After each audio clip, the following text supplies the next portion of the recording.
আমি বক্তব্যের প্রথমেই স্মরণ করতে চাই বহুদলীয় নায়ক প্রধান নায়ক স্বাধীনতার ঘোষক জিয়া বীর মুক্তিযোদ্ধা শহীদ প্রেসিডেন্ট জিয়াউর রহমান।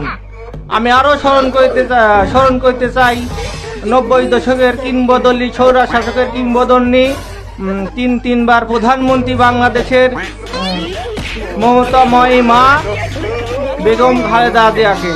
আমি আরো স্মরণ করতেছি যে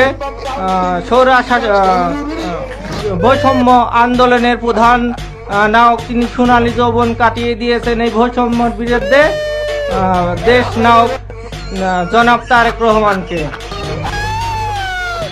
আমি আরো স্মরণ করতে চাই যে এই বৈষম্য বিরোধী আন্দোলনের বুকের তাজা রক্ত দিয়ে সকল শহীদ ও ভাই ও বোন শহীদগণদের জন্য।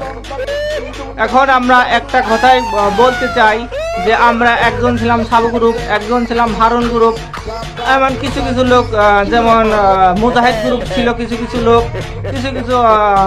যেমন মমিনুলের